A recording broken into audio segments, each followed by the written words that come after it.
Aquí está ya con nosotros el magistrado Fernando Fernández, quien es miembro del Consejo Nacional del Poder Judicial.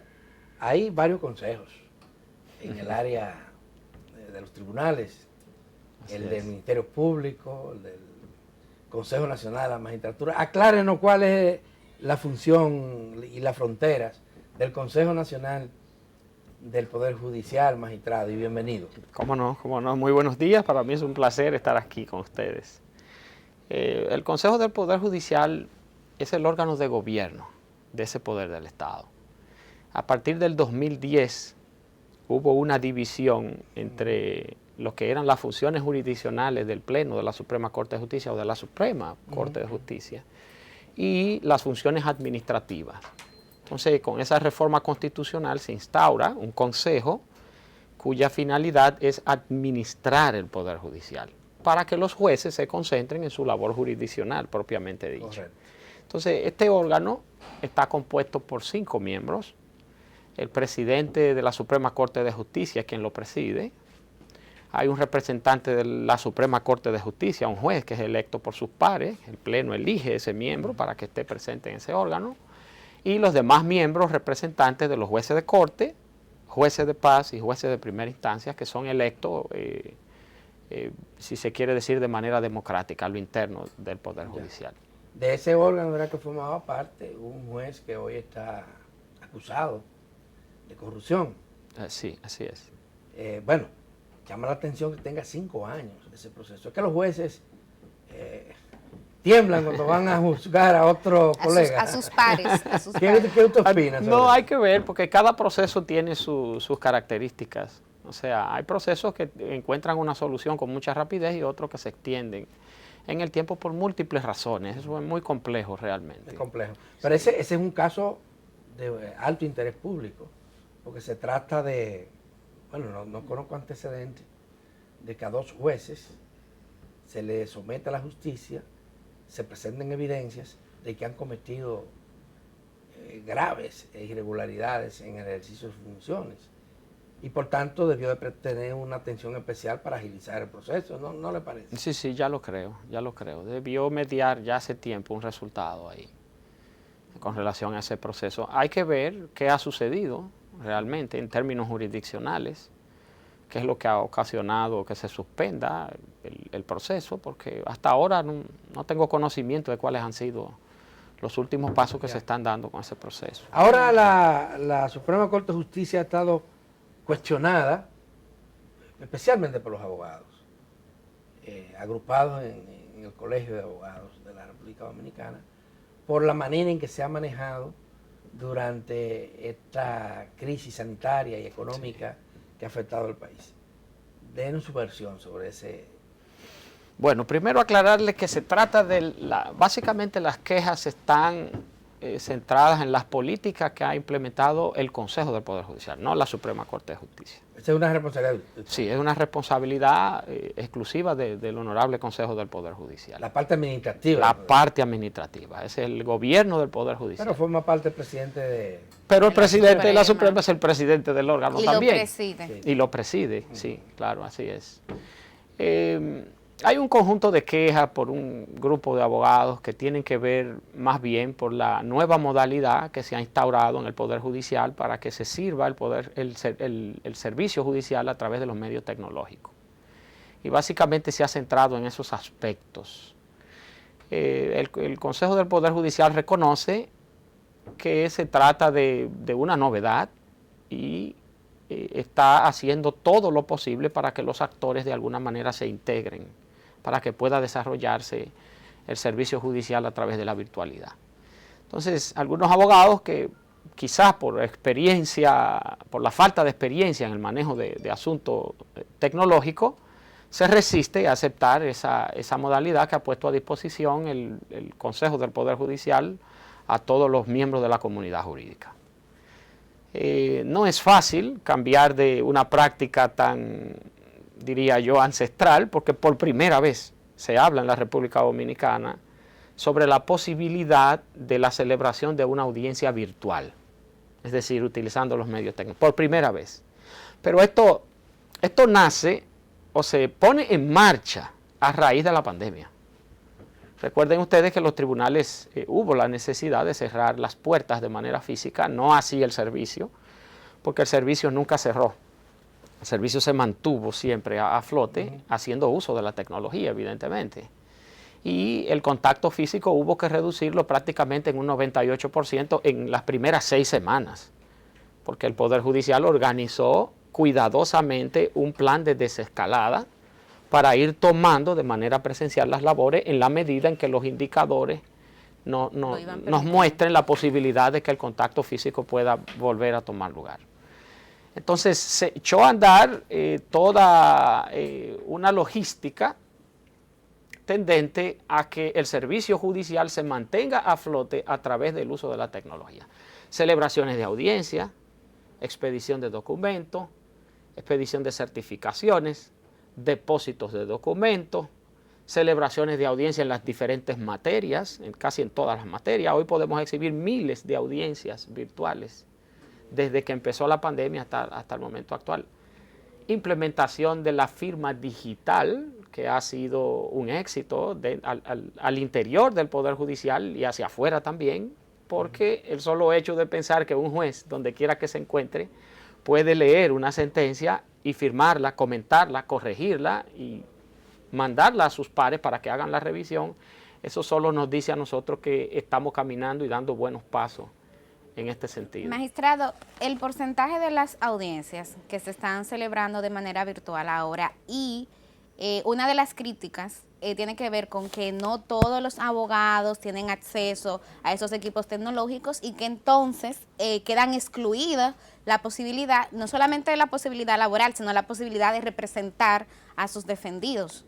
Sí, ese es un tema que hemos estado dialogando permanentemente. Voy a compartir con ustedes 2 cosas.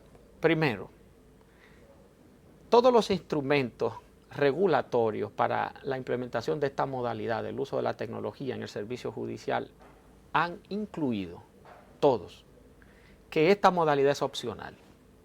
Es decir, el usuario que no quiere que su audiencia se le celebre a través de los medios tecnológicos puede solicitarle al juez, por la razón que fuere y bajo las condiciones que fuere, que necesita o requiere que su audiencia sea celebrada de manera presencial. Pero además, el juez de oficio, si el juez advierte que hay alguna debilidad en la posibilidad de que esto pueda desarrollarse bajo los cánones del debido proceso de ley, la tutela judicial efectiva, el juez de oficio también puede optar por la modalidad presencial. Es decir, que actualmente coexisten las 2 cosas. O sea, el usuario puede servirse del ambiente digital o puede servirse del ambiente presencial. Está totalmente a opción. ¿Qué está sucediendo en estos momentos? Que cada día más se suman los abogados que prefieren la vía de la virtualidad. Miren qué ventaja. Mientras que un abogado en un día puede celebrar una sola audiencia porque tiene que trasladarse desde el Distrito Nacional a Santiago, porque no tiene tiempo, no le da el tiempo para ir y volver a otra audiencia, ya existe la posibilidad de que ese abogado tiene una audiencia a las 9 de la mañana, terminó a las 10, tiene otra audiencia que tenía en Higüey, tiene otra que tenía en Barahona y celebra las 3 audiencias el mismo día desde su oficina, recibiendo un enlace electrónico que le permite conectarse con las demás partes. Y todo esto se hace en armonía porque hay todo un personal que trabaja para armar esto y comunicarle a todas las partes por la vía electrónica el enlace que le va a permitir llegar a ese momento de la audiencia. Y una pregunta ahí mismo. Entonces, si se celebran más audiencias, ¿eso implica, magistrado, que se están disminuyendo los números de demora judicial? Ustedes tienen una máxima que dicen, justicia tardía no es justicia. Sí. Entonces, ¿está impactando de manera positiva ese indicador? Sí, nosotros empezamos a ver indicadores muy positivos con relación a la mora, aunque hay un plan serio. Todo lo que tiene que ver con justicia digital es un eje de un programa completo que se conoce como Justicia 2024. Y esta reforma pretende darle respuesta contundente al problema de la mora, porque la mora siempre ha estado presente en el sistema de administración de justicia, por múltiples razones, empezando por la naturaleza de nuestros procedimientos. La naturaleza de nuestros procedimientos es muy ortodoxo. Nosotros tenemos procedimientos que están cargados de mucha burocracia procesal jurisdiccional y eso implica que en el tiempo, a través de, se retrasen los fallos. Pero además hay jurisdicciones que por su propia naturaleza también están cargadas de muchos expedientes y esto imposibilita que los jueces puedan en un momento determinado tener al día el despacho de estos expedientes. Entonces hay que entender cuestiones muy técnicas. O sea, el fenómeno de la mora judicial no es un fenómeno que obedece a un solo factor, es multifactorial. Entonces hay que trabajarlo con un plan integral que nos permita a nosotros darle respuesta a ese fenómeno. La Suprema Corte de Justicia despachó en tiempo de pandemia, señores, 200, en los primeros 2 meses, 200 y pico de expedientes. Al cuarto, quinto mes de pandemia, casi 500 expedientes. Despachó la Suprema Corte de Justicia. ¿Cómo lo hacía? Celebrando sus audiencias y celebrando los plenos a través de la virtualidad. Se supone la cúpula del poder y tienen mayores condiciones laborales y además académicas para hacer eso. Pero en los tribunales de primera instancia, juzgados de paz, otros tribunales, ¿qué tan eficientes fueron en la pandemia? Bueno, el resultado fue muy positivo. ¿Qué hizo el Consejo del Poder Judicial? Lo primero es dotar a los tribunales de los equipos necesarios. Ustedes le dieron los aparatos, claro, pusieron sí, los aparatos. Claro, se colocaron los aparatos necesarios en todos los tribunales. ¿Y la conexión a internet? Y la conectividad se mejoró, porque ustedes saben que ese es un servicio que hay que contratarlo y pagarlo. Las prestadoras de servicios de telecomunicaciones. El Poder Judicial los paga. Claro, hubo que mejorar las contrataciones y ampliar la capacidad de conectividad en los mayores tribunales. Entonces, ¿a qué podemos atribuir esta persistencia del Colegio Dominicano de Abogados en decir que la cosa anda malísima en el sector y que se está obstruyendo la justicia, el derecho de la gente a un juicio público? Oral y contradictorio, como dice la máxima. ¿A qué usted atribuye? Bueno, ayer escuchaba a un distinguido periodista que decía que en los municipios no importa lo que haga el cabildo en beneficio de la gente. Puede tener un conjunto de políticas y un conjunto de ofertas muy positivas que beneficia a todo el mundo, pero si hay basura en la calle, entonces la gestión... El ayuntamiento no sirve. Sí, la gestión no sirve. Eso escuché ayer de un periodista, me llamó mucho la atención, porque haciendo el símil, nosotros estamos en medio de un proceso de reforma, y este proceso de reforma implica tiempo. Y es independientemente a que haya pandemia o no haya pandemia. No, independientemente porque forma parte de uno de los ejes de Justicia 2024. Y de hecho, antes de la llegada de la pandemia, ya nosotros nos encontrábamos articulando y estudiando todos los mecanismos para iniciar un plan piloto en República Dominicana de justicia digital. Ante la necesidad de que hay que cerrar los tribunales, entonces aprovechamos ya esos estudios previos y echamos a andar el tren de la digitalidad en República Dominicana. Y los resultados han sido fabulosos porque se pueden exhibir cientos, miles de audiencias ya virtuales, pero además de operaciones sumadas entre audiencias y operaciones del servicio judicial, miles de servicios que podemos exhibir hoy en día. Entonces, cuando un usuario recibe un link para la celebración de una audiencia y por alguna razón, imagínense que se le fue la conectividad, que se fue la energía eléctrica. Entonces, los comentarios no van a ser plausibles para esa nueva modalidad de justicia digital. Entonces, hay un conjunto de cosas que hemos ido meditando, especialmente el tema de la brecha digital, porque es verdad lo que usted dice, no todo el mundo tiene la disponibilidad de tener una conectividad que le permita estar permanentemente en relación con el Poder Judicial para solicitar los Aunque para servicios. Un profesional, un abogado, eso se reduce significativamente. Claro, a su mínima expresión. Porque si usted no tiene una computadora, puede tener un celular. Y del celular también se puede participar en una audiencia. Miren qué creatividad tiene el dominicano. En las primeras 8 semanas de la pandemia, hubo personas que pusieron como especie de un pequeño estudio en los lugares de estos locutorios que brindan servicios de internet, de redacción, de computadora, y colocaron con un celular, un trípode y una silla, ¿verdad? Y hasta una toga y una camisa blanca y una corbata negra. Nosotros sabemos mucho de Entonces empezaron a montar ese tipo de negocios. Pero esa creatividad es positiva porque Sí. eso dinamiza y lo que dice claramente el mensaje es que se puede. Y el Poder Judicial necesita la colaboración de todos los miembros de la comunidad jurídica para que esto pueda ser una meta y la República Dominicana se coloque a la vanguardia internacional de los modelos de justicia que ahora mismo están bateando. Bueno, el presidente de la Suprema Corte decía ayer que la comunicación virtual en los tribunales llegó para quedarse, que eso va a seguir.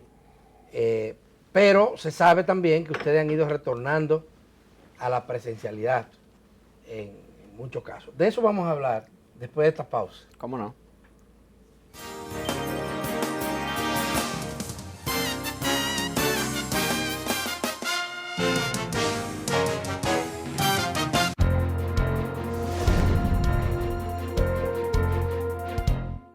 Seguimos conversando con Fernando Fernández, quien es miembro del Consejo Nacional del Poder Judicial. Antes de la pausa, magistrado, le preguntaba a Adalberto en qué medida se ha ido retomando la presencialidad en los tribunales de la República Dominicana. Actualmente coexisten las dos modalidades, la presencialidad y la virtualidad. Y cada día más los usuarios del servicio están optando por la vía virtual. En porcentaje yo diría que de cada 10 audiencias hay 7, 8 digitales y las demás presenciales. Y siempre a opción de los En la mayoría siguen siendo Sí, la mayoría sigue siendo virtual. virtuales. Sí. Hemos visto ahora el juicio que se le sigue a los acusados de haber aceptado o propuesto o sobornos, en el caso de Odebrecht. Y ese presencial. Y se rechazó, increíble, se rechazó que testigos que estaban en Brasil pudieran conversar con el tribunal por la vía virtual.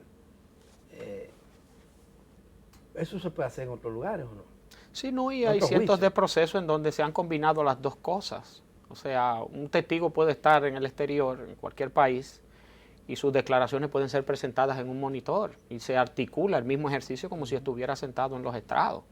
Las partes pueden hacerle sus interrogatorios. Y se ha estado utilizando hace mucho tiempo, mucho antes de esta reforma de justicia digital que está implementando el Poder Judicial. La Honorable Suprema Corte de Justicia había dictado una resolución que permitía articular ese ejercicio en los procesos penales.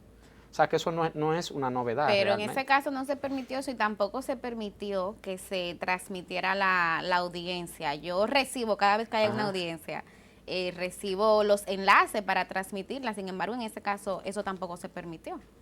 En el caso de Odebrecht dice Sí. que no se permitió publicidad La externa. transmisión de las audiencias, como se hizo con tantos otros casos, por ejemplo, el caso de la operación Antipulpo. Y eso también como llamó la atención. Bueno, hay que ver, seguro el tribunal dictó una resolución motivada, hay que ver los motivos, ¿verdad? Pero es que dicen que Cada caso. si una de las partes objeta esto, no se puede hacer. Y los abogados De la defensa. de la defensa no querían que No se dieran querían. muchas cosas las que se dieron ahí. Claro, es una manera de ir empalmando las dos cosas. O sea, no se puede obligar al usuario a que celebre una audiencia virtual. El usuario tiene que sentirse cómodo. Y él tiene que tomar la decisión cuando mire las ventajas que tiene la modalidad virtual. Y nosotros pretendemos convencer a la comunidad jurídica y de hecho lo estamos haciendo porque cada día se nos suman más adeptos que prefieren la virtualidad. ¿Y cuándo ustedes se van a tomar un café con el presidente del Colegio Dominicano de No, Abogados? ya ese cafecito ha mediado en varias ocasiones. El honorable magistrado presidente de la Suprema Corte de Justicia y del Consejo del Poder Judicial ha tenido esa oportunidad de tomarse el café con el presidente del Colegio de Abogados. Y no hay resultado. No, parece ser que... Era que ir a Constanza a buscar flores. Sí, quizás necesitan algunas flores o un ramito de olivo. Sí, sí. Sí, porque no le conviene Sí. al país esa polémica durante tanto tiempo. No, y además no es necesaria realmente. No es necesaria y no colabora en nada, no nos ayuda a crecer porque esto no es un asunto particular del Poder Judicial. ¿Por qué se dice que es un Esto es plan? asunto del país. ¿Por qué se dice que es un plan contra el presidente de la Suprema? Bueno, parece ser que los señalamientos apuntan más a la figura del señor presidente que a la figura del propio Consejo del Poder Judicial. Pero aprovecho la pregunta para aclararles que el Consejo del Poder Judicial es un órgano colegiado y en ese órgano las decisiones se toman por mayoría de votos. Y como todo órgano colegiado hay sus diferencias y hay sus disidencias. Entonces el presidente es un voto en el Consejo del Poder Judicial. Pero pesan mucho los votos de los presidentes siempre. Bueno, usted me diría, bueno, es el señor presidente, tiene una distinción por la investidura que tiene el magistrado presidente, pero no deja de ser un voto. Ya. ¿Y esa decisión se tomó por mayoría o unanimidad? No todas las decisiones con relación a la virtualidad se han tomado a unanimidad. Sí, sin ningún tipo de disidencias.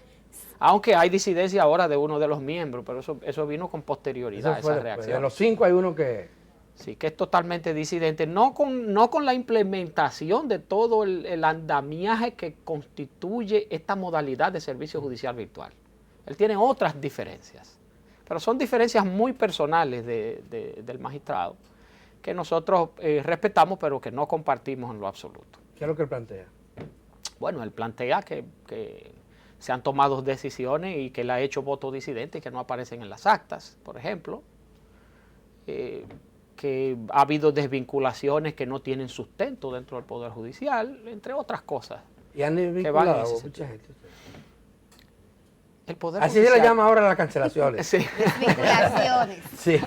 Desvinculaciones. Sí, miren, el Poder Judicial, el tamaño del Poder Judicial anda por los 8.000 servidores judiciales. Servidores. Entre todos. Entre todos. ¿Jueces cuántos son? Puede llegar 920, 930 entre todos.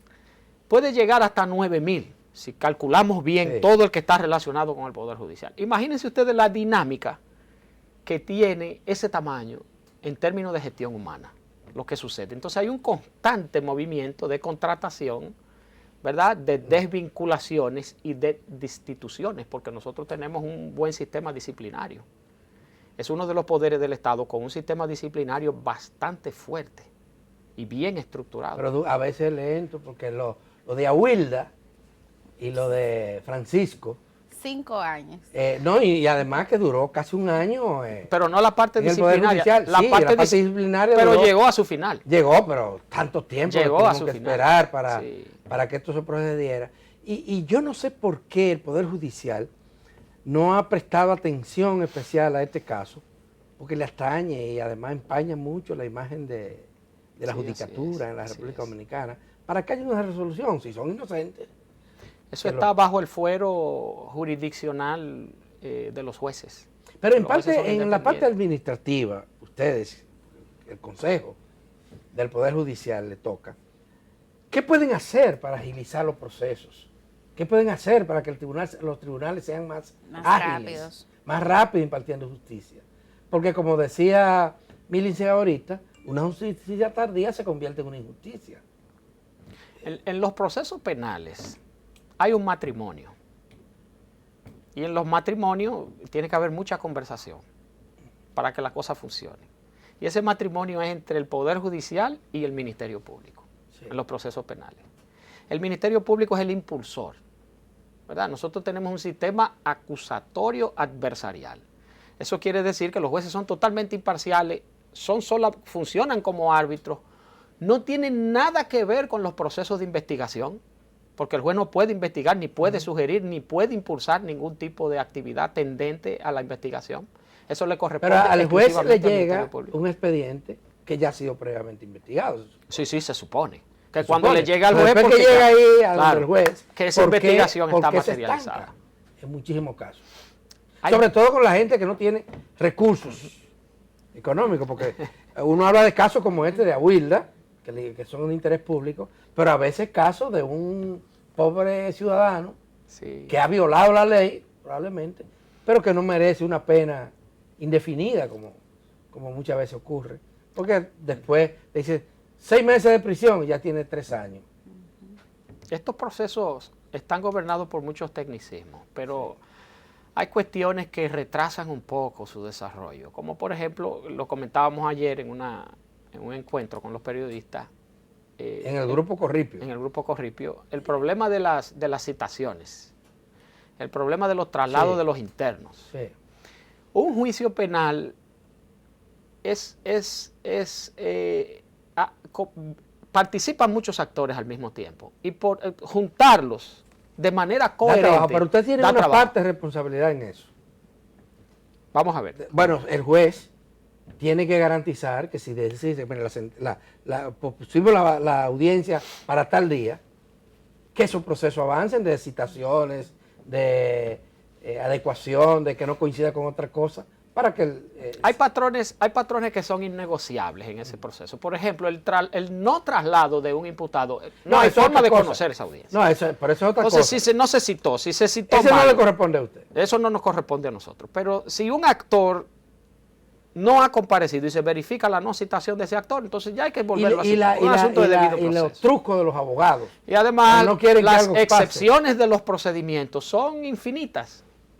Y a veces a un abogado le conviene que no se conozca el proceso, A por veces la razón no, que fuera. muchísimas veces. O muchísimas Ojalá veces. ustedes anoten eso en su agenda y aprovechen ahora, magistrado, esos nuevos bríos que hay en el Ministerio Público. A veces Sí. se toman también un Sí, porque más allá de la cafecito. tecnología, Sí, que es así importante es. y puede ayudar a agilizar procesos, está también la decisión, la gerencia. Y ustedes son eso.